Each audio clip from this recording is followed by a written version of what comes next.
You're listening to the Toe Talks podcast. You have cancer. You, a loved one, a friend, have just been diagnosed, and you're left floating on a sea of confusion and uncertainty, asking yourself, now what? What do I do? Will I be okay? Will my loved one be okay? How do I help my spouse, family member, or friend?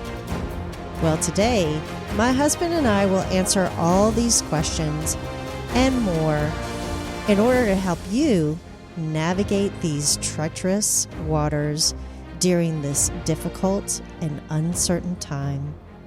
We'll help you avoid wasting time and making mistakes. Lee and I will discuss family, marriage, diet, doctors, supplements, research, and more. Stick around. You're not going to want to miss it. We are the Rugged Authentic Savvy, and you're in the right place. Live free. Pursue health. Powerful living starts in 3, 2, 1. Welcome to episode 13 of the Toe Talks podcast. I'm your host, Dr. Toe, and with me is my husband, Lee. Stick around to the end of the episode. We want to give you a free gift. And now, let's get started. Welcome, everybody. So we have our beautiful guest back today, who is my wonderful husband. His name is Lee. Lee, welcome back. It's good to be back, sweetie. It's good to have you. Today we're going to be talking about when Lee was first diagnosed with chronic lymphocytic leukemia, which was back in 2020. I wanted to kind of pick Lee's brain just about that time period. And I wonder, Lee, what was that like for you as a human being to have an oncologist confirm that you were about to start fighting cancer? Well, obviously it blows you away when you hear the C word. Definitely tough. Definitely one that makes you look at life differently and look at your wife differently and look at your children differently and just everything in general. It just kind of stops you in your tracks and makes you kind of face the music, so to speak. So yeah, it was a game changer, one that was really hard and emotional, and because we just didn't have all the answers at that point too. Not that we have them now, but it's just that first diagnosis is the hard part, and then where do you go from here? Yeah, it was like a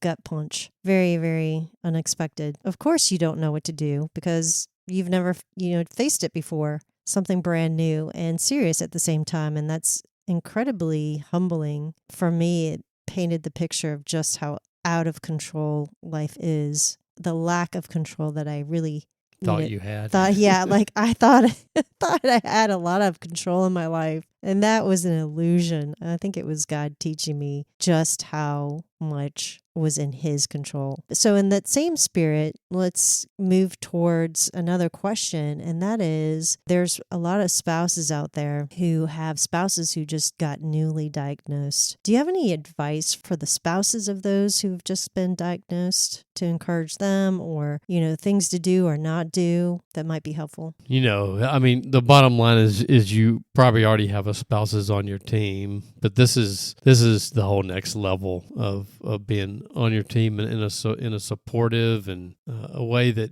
emotionally and physically can help you in this new life that you have. I think we might get into it, but it's going to change your diet, and it's going to change probably your exercise and some of those things that everyone should be doing right now. But just support and advocacy, help when you go to a doctor, help when you are trying to eat healthily. supportive in that, which is really tough when you have two kids too Yeah. that you got to feed. Mm-hmm. And I think, Lee, you can say yes or no to this, but I also think having a spouse that is willing to say, hey, do you want me to go with you to that appointment? Do you not want me to go to that appointment with you? And from a spouse point of view, sometimes I felt like I really need to go because I need to hear it from the doctor exactly what they are saying. Because sometimes Leo come home and I'll ask him like 3 or 4 questions and poor Leo will be like, I don't know. And out.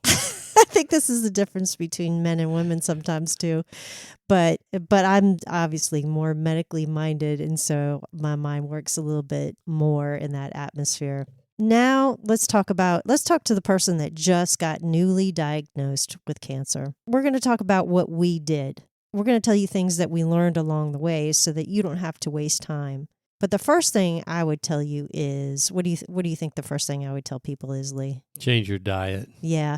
Yes. Okay, that's actually the second thing.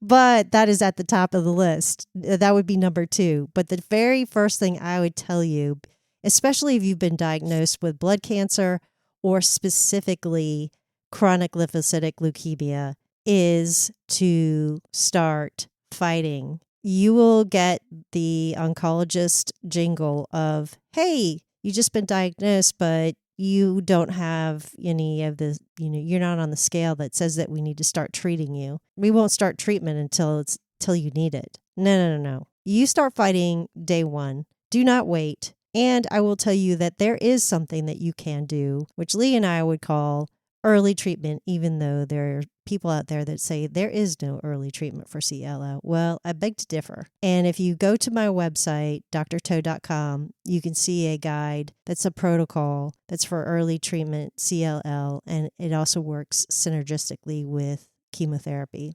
Regardless, that's something that we learned years later after this diagnosis came. So what we did was, or what I should say Lee did was, he changed his diet. Do you want to talk about how that happened? Well, I think when somebody introduces us to this book called Chris Beat Cancer. That was my good friend Nancy. Thank you, Nancy. And that was a life-changing book. Yes, it was. And you don't read it if you don't want to know how gross food is that's out there in our grocery stores. But it also just helped us to see that if the body created cancer, it can heal cancer. God created our bodies in a unique way. Indeed. And so we hit it pretty hard, juicing mainly, in salads, things that God created, not man created. We hit that pretty hard, and it was not easy. It's time consuming, and it takes a lot of prep time. Yeah, definitely. And a lot of cleanup time. Yeah. Well, first of all, I want to make a comment from what Lee just said, that, if the body created it, the body can heal it. And I really believe that that is true too. And I also believe that your gut is a large part of healing yourself, because I think that that is where our immunity really begins. I've become a huge believer in that. And I have become more of a proponent that cancer is a metabolic issue more than it is a genetic issue. Not that genetics don't occur, that there aren't mutations. Obviously, they do. But if your system is lacking something or has too much of something, things are going to go haywire. I think this is where diet comes in to help even things out. So that book that Lee just mentioned, Chris Beat Cancer, this is what I would tell you about that book. I would say read that book. Don't freak out. Because like Lee just said, you're not going to want to eat anything because you're going to see, oh my gosh, everything in our food is bad. And there is a lot of stuff that is bad.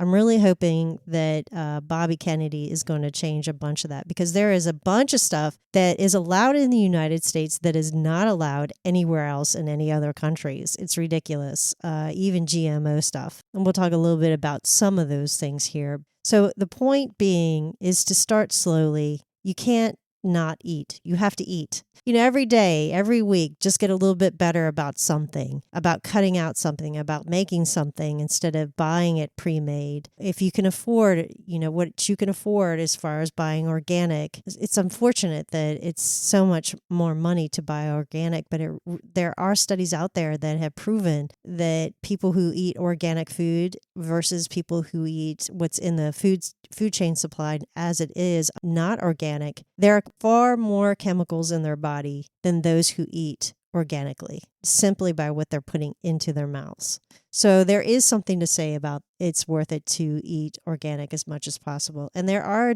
a list called the Dirty Dozen. Hey, you should if you're going to get organic, these are the things that you ought to get. Things like tomatoes, strawberries, peppers. The list goes on, but that's just a couple of the top offenders. The other thing that I would tell you is if you have a family, this is another reason to start slow because, you're going to be introducing a new lifestyle. Now, you as a spouse, you might be helping your spouse to juice and blend, and you might be making more salads and raw vegetables. This is the other thing that you want to try to do is eat the fruits and vegetables as they come out of the ground as much as possible. Hence the reason why juicing is very beneficial. Don't burn your spouse out.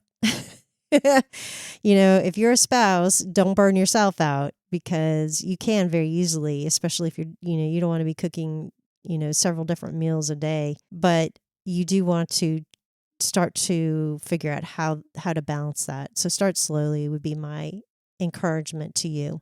And I would say along with that is because I went all in. I did exactly what Chris had said to do, and eliminated all meats, eliminated all dairy products, and so just juiced and fruits and vegetables, salads, nuts, that kind of thing was key. The other thing I would tell you about that is, Lee did go 100% in, and because he did that, he started losing weight. So we had to balance it out because you cut out all sugar, breads, basically carbs in general, unless he did a pasta that was made from peas or, like chickpeas and things like that. But because he was cutting out meats and we were trying to get as much fat and protein in them as possible via plants, but it's sooner or later we had to start supplementing in. I think fish is a great option if you can do something that's wild caught. Coconut milk, avocados, those things are helpful, but you have to have a healthy balance.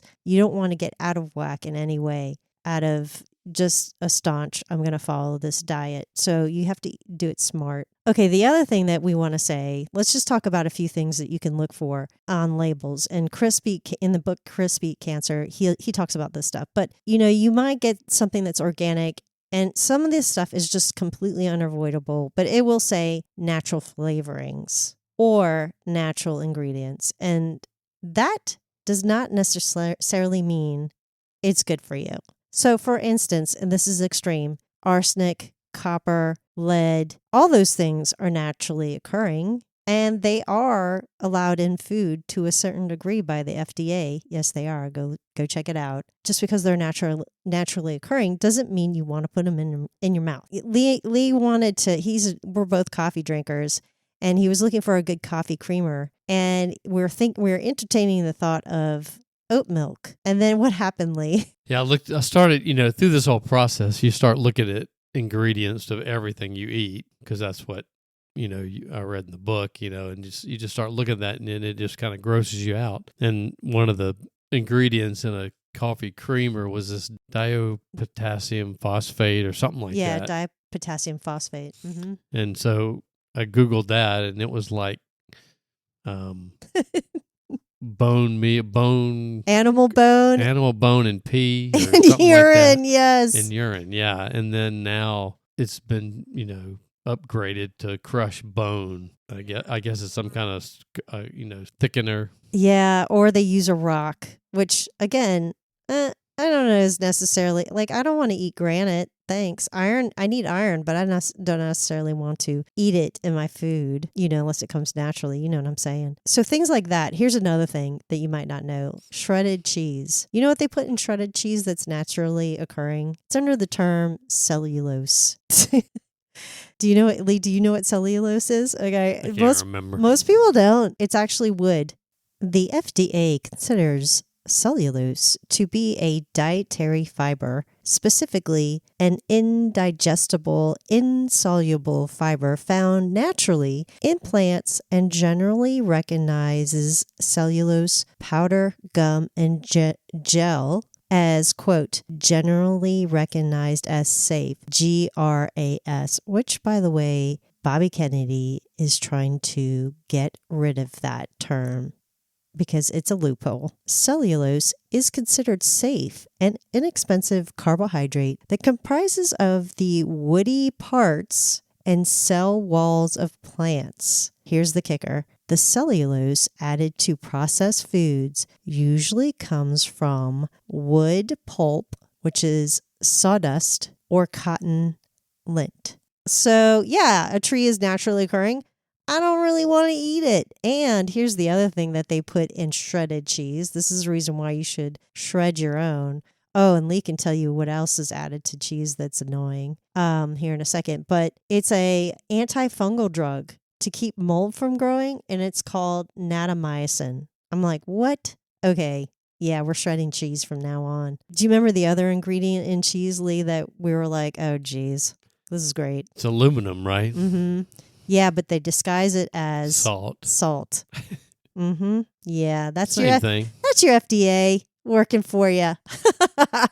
Okay, here's the other thing. This ingredient is not allowed in Europe, and it's titanium dioxide. And if you look it up, it's cancer causing in any form to humans. Now you think, oh, Dr. Toe, what are they putting that in? Well, they're putting it in food, pastries, Skittles. Yeah, Skittles actually has a lawsuit, or had a lawsuit. I'm not sure what happened with that, because they were putting titanium dioxide in the candy. Now, what is this? Why are they putting this? It's a whitener.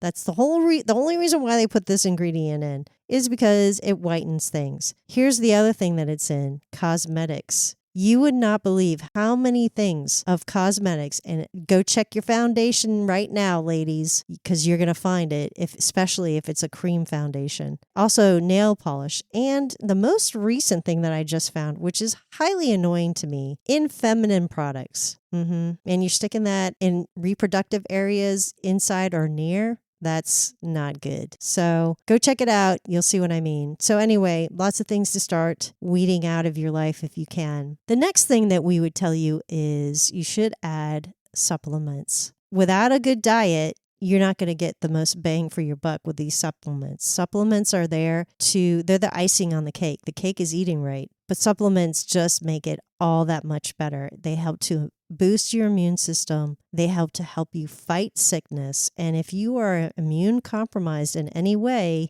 you need supplements. Lee, how many supplements do you think you're taking right now? 311. No, not that many. Maybe 8 or so. A lot. 8 to 10. Mainly vitamins, obviously. Yeah. Your main, your C, your D, your A, your curcumin. There's a whole bunch. Zinc. Yeah. So yeah, some of the typical ones you've heard if you've even thought about looking at supplements. Yes, and then another one that just magnesium. So poor Lee, because I keep finding things when I research, and one of the things that we've recently added for him is boron. I had no idea that boron is actually very good for helping to maintain absorption with vitamin D and magnesium, among many other things. So I encourage you to go look at that. There is research out there too. But poorly, I'll find something and I'll say, hey, we need to try adding this, because I want to see if it's going to affect his blood levels, hopefully keep him healthy from getting sick less often. He's taken a bunch. He really is. But we try to keep it at as minimal as possible because, too much of a good thing is not a good thing. But if you're interested in knowing exactly what we're taking, I wrote a ebook called Kicking the Viral Load, and it lists everything in there. It has charts and diagrams and instructions about how to keep yourself healthy and boost your immune system. And you can get it for free. Just go to drtoe.com if you want to download that. So what, Dr. Toe? So what? Well, the so what is this. We are not meant to fight life's battles alone.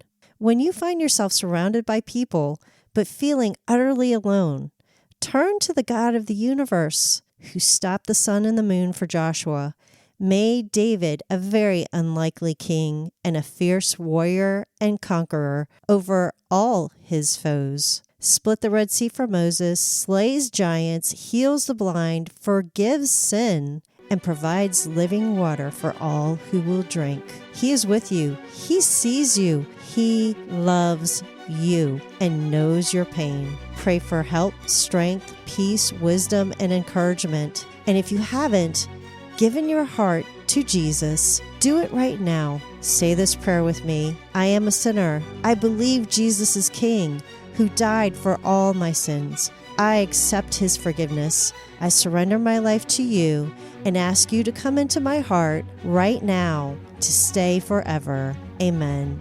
Hey, don't forget to get your free gift. It's a guide. It's called I Have Cancer, Now What? Go to drtoe.com and download it for free. It's our gift from us to you in hopes that it might bless you. Well, that's a wrap. If you like what you heard, please share. Want to hear more? Please subscribe. And if you're a faithful listener, thank you for all your love and support, because without you, I would not be here. I'm glad you're along on this journey with me. We have each other, and we are not alone. Pursue health, live free, and breathe deep. Until next time, everyone, this is Dr. Toe signing off. Tune in next time for the continuation of the Toe Talks podcast, episode 14, Diagnosed Cancer and Cowards, Part 2. Important disclaimer.